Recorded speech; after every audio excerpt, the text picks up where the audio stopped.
So if you go back 2 years and you look at some progressions, there's one progression where we were talking about push-ups and the mechanics of the push-up.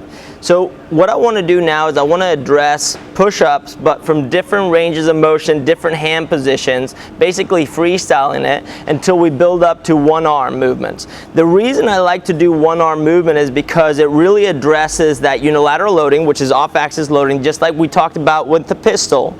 But in this case, it's upper body. And what it forces us to do is to have to stabilize from the middle. And what we're stabilizing is rotation. We are resisting rotation. Anything that involves resisting rotation outside of the strength and conditioning room allows us to create more speed at rotation. So what we're going to address is different variations of push-up. The first push-up variation, the reason we do it this way is because it blocks all kinds of movement. When I talk about blocking movement, it means that I'm getting into a better mechanical movement pattern that will allow me to be more efficient during application of force, and B, not have to go into something that's going to cause injury.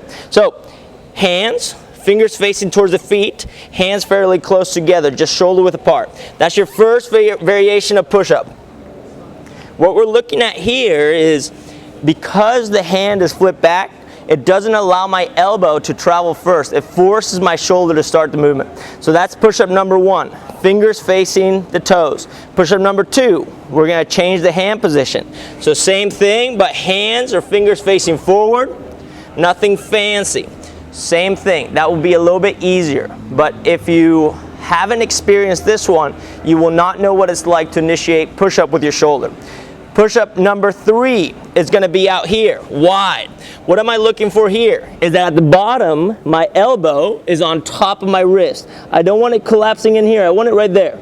And then shoulder blade back and down. That's super important. Now we're going to mix it up. We're going to go one close, one out. What happens is that when I'm close, my hands are a little bit lower toward my chest. As I go out, they lift up a little bit, so it kind of fans out and up. So what I'm going to do is I'm going to go left hand in, right hand out. I basically just did this. So I'm going to move it out, and that's where I'm at. I'm just going to work that motion. Why do I do this? It's because it creates a little bit of this lateral flexion. And what I want to do is I want to resist that lateral flexion. Can I move, same pushing mechanics with no lateral flexion happening, still forearms completely vertical? Now, once you have that mix one, mix the other side. And now what we're going to do is we're going to move ourselves all the way in. So we're going to do this little diamond shape. If you look at this diamond shape and you watch what my elbows do, my elbows are collapsing out to this side. One of the reasons we do this is because this now mimics a little bit more of that one arm push-up position. And not just that, if we were to go into some pulling, it would mimic some rope climbs, for example. And you'll see how down the line in progressions we're going to get into that. So diamond shaped push-up. And then once you have that, this is the most important one. What we're going to do with the legs, instead of keeping them together, we're going to spread the legs. We're going to widen the legs. That widening of the legs, what it's going to do, it's going to give me a little bit more of a stability in my base. So, super important. If you understand this, with these variations, you will understand how to take it into a one arm. If you haven't done these variations, the one arm push-up is going to feel very funky. So, that being said, I got my diamond. My legs are out. I do a push-up. Now what do? I move my hand out a little bit. Do my push-up. Move my hand out a little bit. Do my push-up. Move my hand out a little bit. Do my push-up. Until I got my one arm push-up going. You'll notice that my hand is slightly turned in.